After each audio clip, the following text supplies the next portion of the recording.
আসসালামু আলাইকুম। হ্যালো বন্ধুরা, আজকে আমরা মুরগির মাংস রান্না করব। মুরগির মাংস রান্না করার জন্য আদা রসুন বেটে নিব।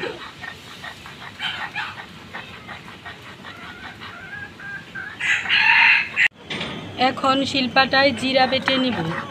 আদা রসুন বাটা হয়ে গেছে, এখন জিরা বেটে নিব। এই মুরগি রান্নার জন্য সব কিছু রেডি করে নিয়েছি। এখানে ব্রয়লার মুরগি নিয়ে নিয়েছি। এই যে হলুদের গুঁড়া, মরিচের গুঁড়া, ধনিয়ার গুঁড়া, লবণ, আর রসুন বাটা, আদা বাটা, জিরা বাটা, গরম মশলা, পেঁয়াজ কুচি, সব গরম মশলার গুঁড়া সব কিছু রেডি করে নিয়েছি। এখন মুরগি রান্নার জন্য মুরগিগুলো ম্যারিনেট করে নেব। মুরগি ম্যারিনেট করার জন্য এখন ভুলে মুরগি নিয়ে নেব।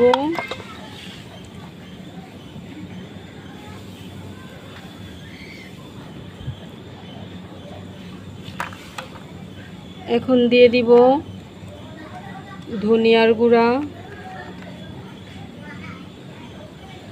মরিচের গুঁড়া, হলুদের গুঁড়া, লবণ,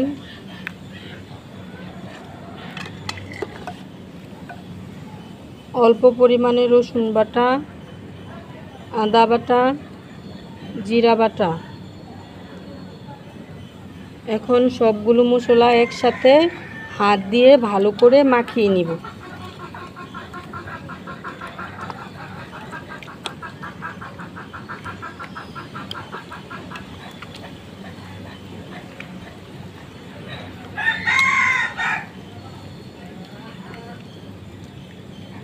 মাখানো হয়ে গেছে, এখন রেস্টের জন্য 10 মিনিট রেখে দেব। এখন মুরগি ভাজার জন্য চুলায় তাওয়ায় গরম তেল দিয়ে দিলাম। এখন তেল গরম হওয়ার জন্য অপেক্ষা করব। তেল গরম হয়ে গেছে, এখন তেলে মুরগি দিয়ে দিব। মুরগি দিয়ে পুটু উল্টে ভেজে নেব। আমাদের মুরগি ভাজা হয়ে গেছে, এখন মুরগিগুলো নামিয়ে ফেলব।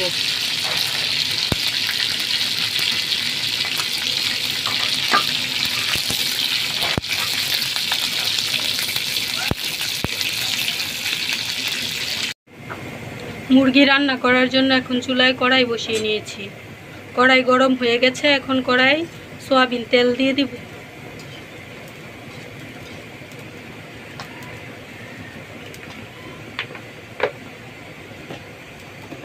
সয়াবিন তেল গরম হয়ে গেছে, এখন গরম মশলা দিয়ে দিব।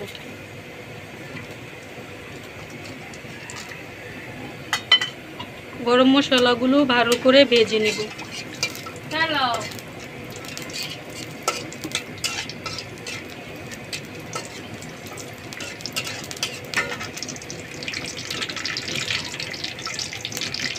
গরম মশলা ভাজা হয়ে গেছে, এখন পেঁয়াজ ভাজা হয়ে গেছে। এখন পেঁয়াজে আদা বাটা, রসুন বাটা, জিরা বাটা দিয়ে দিয়েছি। এখন আদা রসুন জিরাগুলো একটু ভেজে নেব।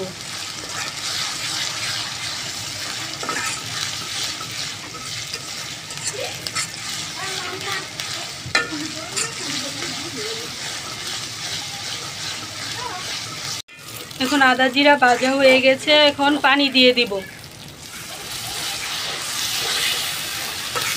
পানি দিয়ে এখন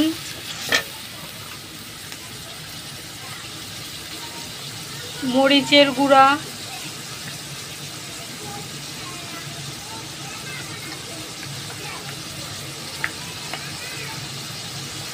হলুদের গুঁড়া,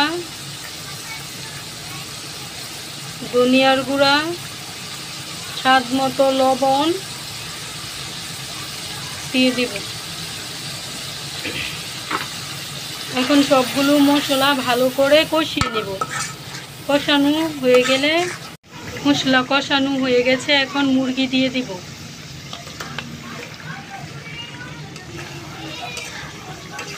এখন মুরগি দিয়ে মশলা আর মুরগিগুলো একটু ভালো করে কষিয়ে নেব।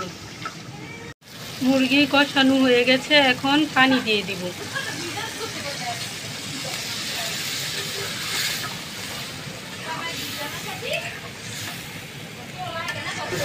মুরগি হয়ে গেছে, এখন মুরগিতে গরম মশলার গুঁড়া দিয়ে দেব।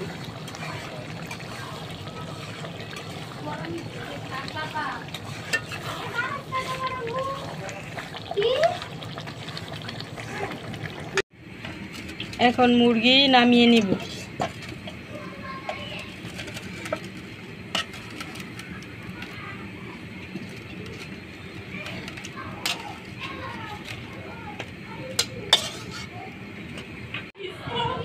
আমাদের মুরগি রান্নাটি ভালো লাগলে কমেন্ট করে জানাবেন, লাইক করবেন, শেয়ার করবেন এবং আমাদের চ্যানেলটি সাবস্ক্রাইব করে দিবেন। আমাদের চ্যানেলের সঙ্গেই থাকবেন। আল্লাহ হাফেজ।